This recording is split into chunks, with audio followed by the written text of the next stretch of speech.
Hello and welcome to Secrets Mystery Manor. I'm your host, Psychic Zelda Kelly.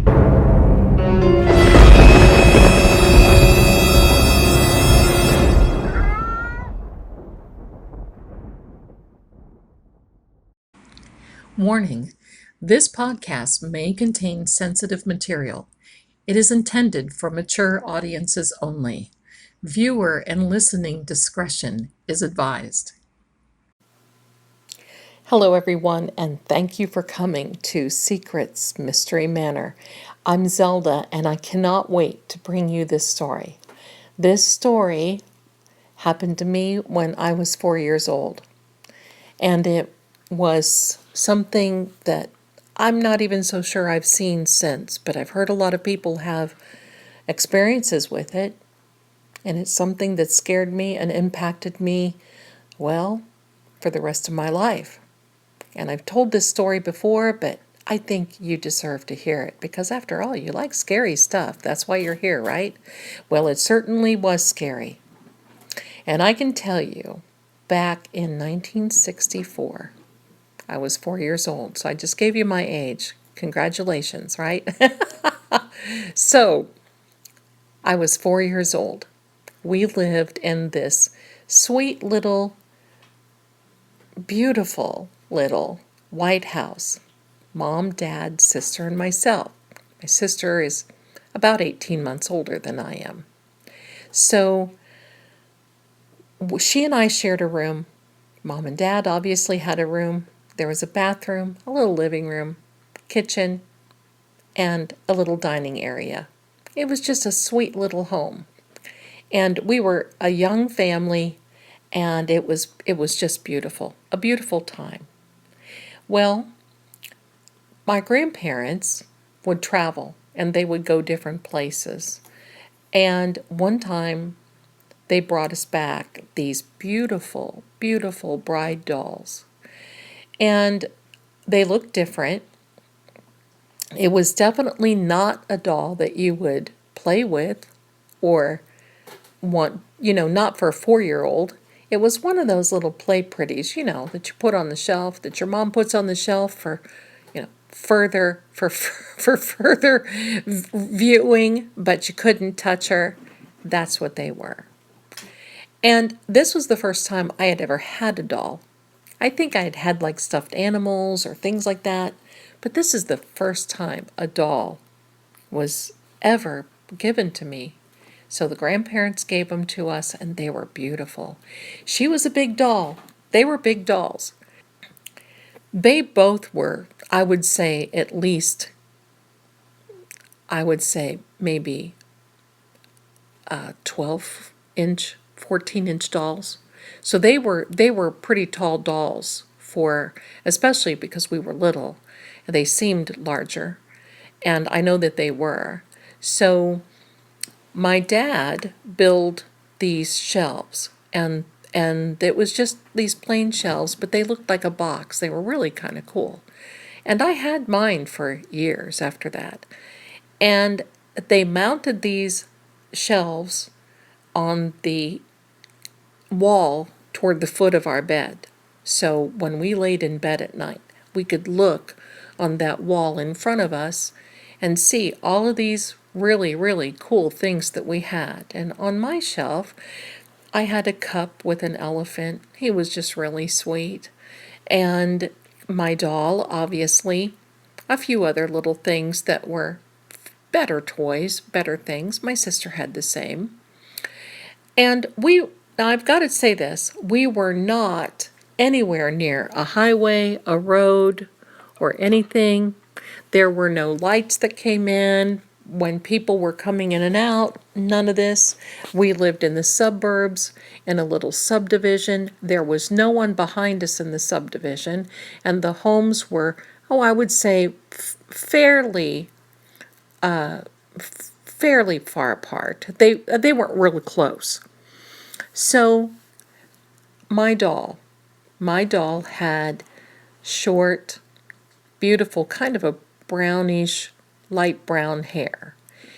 It was curled like a roll set. It was curled, and she looked just gorgeous. Had red lipstick on, always loved that red lipstick thing. And she had little pearl earrings. She had beautiful lashes. Her eyes moved. And so when you held her back, her eyes closed. When you put her to the, she stood up, her eyes were open. She had beautiful eyelashes. She had a little pearl necklace, a pearl matching bracelet, and of course, she had a pearl little ring on her finger. And her dress was white and lacy, and she had these beautiful little white shoes that had this little high heel toward them, or to them, and they were just so sweet and adorable. And then she had a veil. It was a short veil, but it was very, very pretty. And this dress was gorgeous. Now, I've never seen anything like that. So when I had this doll, I couldn't believe it. I stared at this doll constantly. So the doll was put on the shelf. The doll was there many, many nights. And before I would go to sleep at night, I would look at her and I would say, I love you. You are just so pretty. I hope someday I can grow up and wear a dress like yours. I hope someday I have pearls like yours. I love your shoes. Thank you for being my friend. All these things that a little girl that's 4 years old would say to a doll. So this went on night after night. And there was just a very, very faint light that came from the hallway, because my mom always had night lights in case we had to get up and get a drink or go use the bathroom or whatever the case may be. And I wasn't scared of the dark. We weren't scared of the dark. We didn't know that. We did not know fear at that time. There was nothing that we had been exposed to. Night after night, I'm looking at this doll.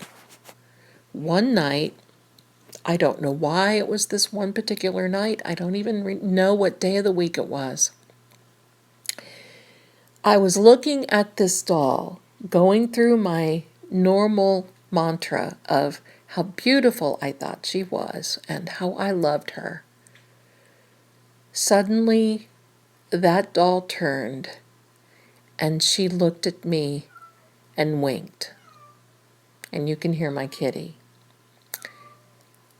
And that when that doll winked, I felt myself gasp for breath. I never knew, I never thought that would happen. I mean, who would? That's just not normal. And I knew at 4 that was not normal. And let me just say this for a minute. This was at a time that I was realizing that I was different, that I was experiencing psychic phenomenon. I was experiencing empath. And I knew that my mom and my grandma understood this because they were psychic and were empaths and clairvoyant. But I knew that there was something different there. And also, this was a time frame when a lot of things were that I was experiencing. And if you go back to the previous Mystery Manor, high heels, you're going to hear of another situation in which, and it happened after this particular situation. So that is also very interesting and happened that same year. 2 very traumatic situations for me when I was 4. So, back to the story.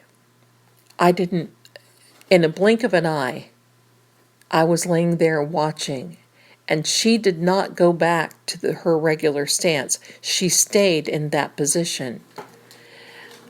And all of a sudden, I had realized and felt fear well up in the inside of me. And I remember opening my mouth to yell for Mom, but nothing came out. And I was having this imagination of that doll jumping down on my bed. So believe me, there was a huge fear factor there. And all of a sudden, I felt myself perspiring. My hair was wet, my face was wet, and then I opened my mouth and out came this blood-curdling scream. This scream I never even knew that I could manage or muster. The scream that I don't think ever happened again. And that was so loud and I was so hysterical that my sister woke up and came over and said, "What's going on? What's wrong? What's wrong? What's wrong?" And my mother and dad, I heard my mother get up. They came rushing into the room and I latched onto my mother's neck and I could not breathe. I could not tell her what was going on. And I just kept pointing at the doll. And Mom and Dad took me out the living room. And Kathy, my sister, went out as well. So we were sitting in the living room. Mom was also frantic because nobody knew what was happening and I couldn't talk. So my mother, and this was like 2:30, 3 o'clock in the morning, something like that. My mother calls my grandparents. My grandparents lived, not very far from us at all. Maybe 5 miles, something like that. She calls and I hear her on the phone and I'm still hysterical in the background. And I hear her say, "Mom, you and Dad have to come over immediately."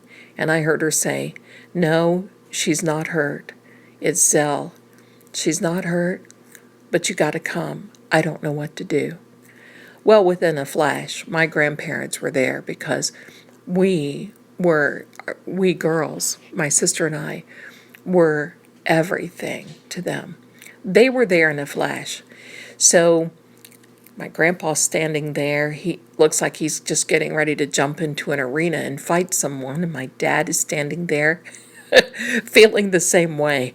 And finally the lights were on and I calmed down enough to sit there and be able to tell in my broken ability that the doll winked at me.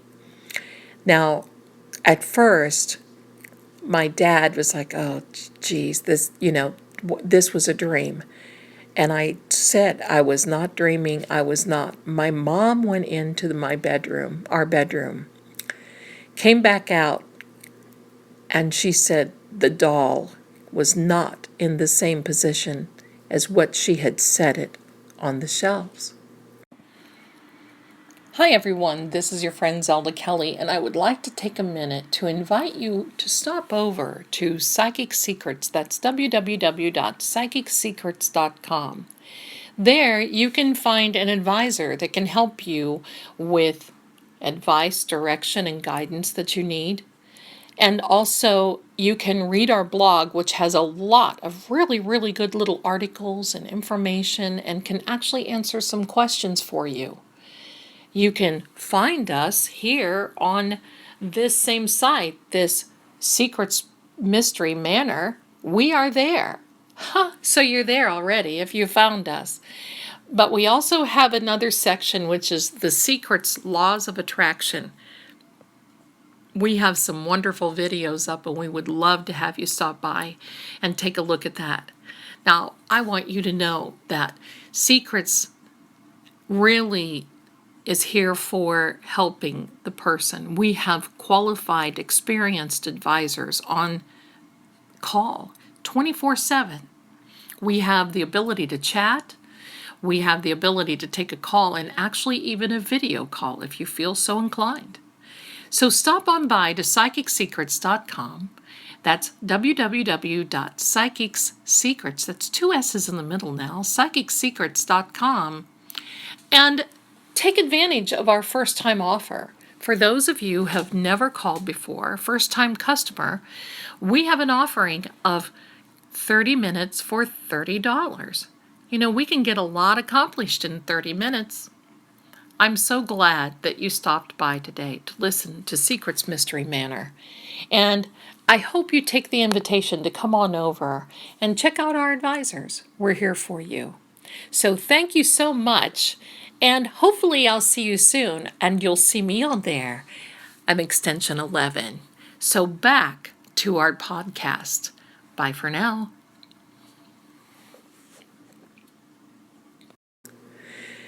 So at this point, I could see my mom's eyes were wide, my grandmother's eyes were wide, and my dad was no longer in disbelief.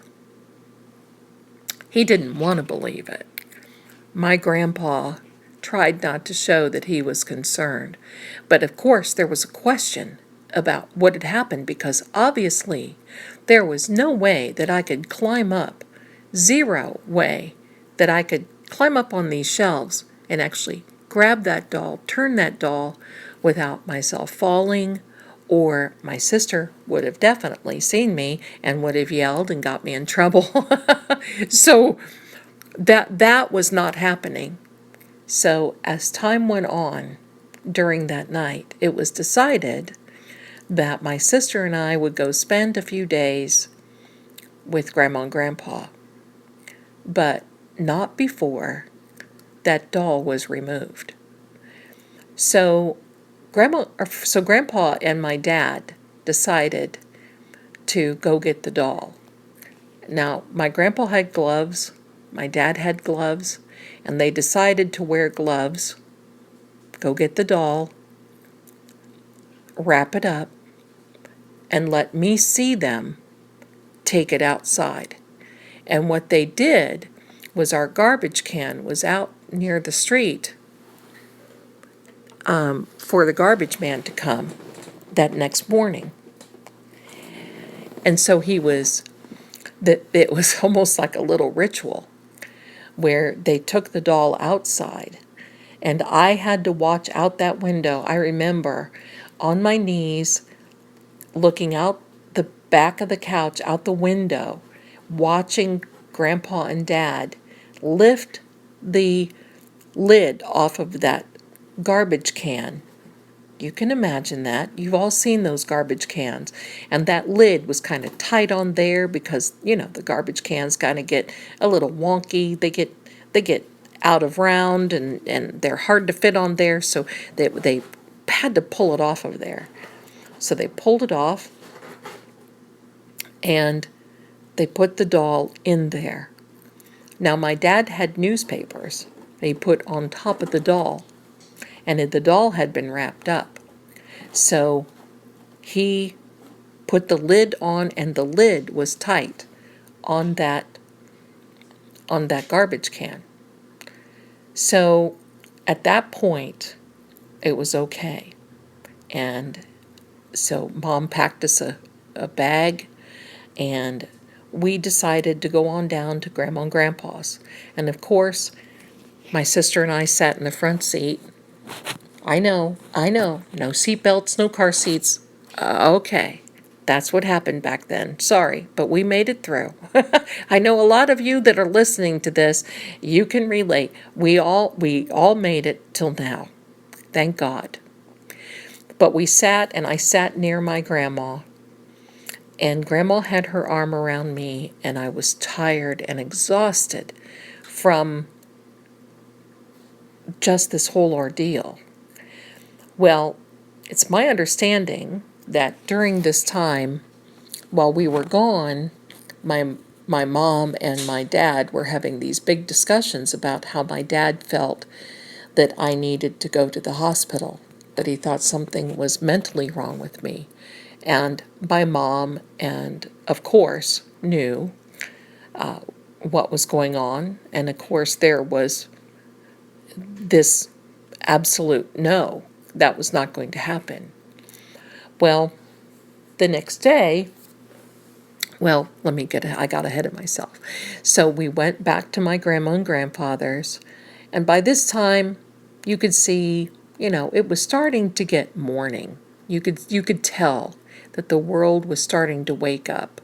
My world, anyway. And so we got back, and Grandma fixed us a breakfast, and we had a little bite to eat, as what she would say. And she she tucked us into our beds, and we went to sleep. The next day, my mom and dad came over, and my dad expressed some concern about me and that he thought maybe that I should go away for a little bit because there were things that were happening that I was seeing, and there were things that I don't remember. But there were things that I do, like a woman showing up in the hardware store and calling me by my name, talking to me, and that's another one. I'm not even going to tell that story. That's another one, so stay tuned. That's the woman in the hardware store. That was a very frightening thing. So all of this was happening about the time that I was 3.5, 4, 5 years old. And so Dad was very concerned. He thought something was funky going on. And so my grandparents and my mom, they wouldn't have it. Absolutely not. Wasn't going to happen. Nobody was going to send me away. And of course, I was scared to death. Not only did I have this situation with my family, but now I'm hearing that my dad wants me to go away. I didn't understand. And I was little. All I knew is I was scared. So things finally calmed down. And when we went back home, of course, the doll was gone, and my sister's doll was gone too. They had already said that if we got rid of one, we had to get rid of the other, and my sister agreed, because I think she was a little bothered by that. So I could not deal with dolls. There was a picture before they got rid of her doll of my sister and I standing together, because at that point I had to play with something that was not even remotely going to move or wink at me or whatever the case may be. I couldn't play with stuffed animals that had eyes. I could nothing like that. So I had to have something that was very, very generic. And this one picture that was taken of my sister and I standing together, she was actually holding her bride doll by the arm on this, like down by the side of her. And in the picture, you could see the horror in my face because I couldn't look at the camera. I was looking at the doll. I don't know what happened to that picture. I wish I still had it. I would put it here for you. But now they had decided to get rid of the doll, and that the other doll for my sister, that was the reason why. I was so frightened that I lived a frightened, really, time. And then we went to our grandparents again. So listen to that last one, high heels, okay? So getting back to this story. As time went on, I noticed that when I came home, when we came home, Mom and Dad acted a little funny. They didn't say much. They just acted a little funny. And that was it. And as time went on, I was able to forget about it to a certain extent. I was able to make sure that, I was distracted. I never played in the bedroom by myself. And we literally ended up moving to another house. So in the same neighborhood, so I could overcome not being so frightened to be in that room and having so much of memories and everything else that was going on. So later in years, Grandma, Mom, and I are sitting around. Of course, we're talking about times that went by and everything else. And we started talking about the doll. What I didn't know was that morning when Dad and Grandpa put the doll in the garbage can, that later on my dad went out to work. He left at 5 o'clock in the morning or 5:30 in the morning to be at work at 6. he checked the garbage can, and the doll was not there. Now, there was no one around to see this going on. The garbage men obviously didn't come by yet because the garbage was still there. The papers were there. Dad dug down into the garbage can to see where it was, and it was not there. The lid was on tightly. So it was definitely a mystery. And to this day, nobody knew what happened to that doll. My mom and dad were very nervous about that, and that's why we moved as well. We didn't know. Could somebody have been lurking around the house? I don't think so. It was a very sweet, sleepy little town, and nobody was ever around. And when you see somebody take something out to the garbage that's wrapped up and, you've got papers and everything else, I mean, you don't think too much about it. You're taking the garbage out. And that's the way they made it look. And they put the doll in underneath some more papers and garbage and everything else so it wouldn't fall out or be taken by somebody with the garbage collectors. They were amazed that I didn't know that, and I did not have any way of knowing that at all. And I guess it really bothered my dad and my grandpa. And it's a mystery. So I don't know to this day what happened to it. I never will know until one day I leave this plane. But I don't know. That has always created a mystery. And I can tell you that even now, sharing this story with you, I feel, that's right, I feel that anxiety that I felt so many years ago in that sweet little house and that sweet little bedroom about the doll. I don't know. Comment below where you think the doll went, or if she actually went on herself. Thank you so much for tuning in to this episode of Secrets Mystery Manor. I really appreciate you, and you be well. Don't be too scared. And thank you, Psychic Secrets, for actually bringing this to us. We appreciate you so much. I will see you again in the next episode of Mystery Manor. You be well and take care. Bye for now.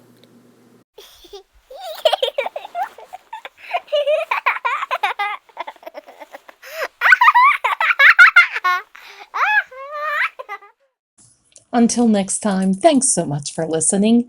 I just love this, don't you?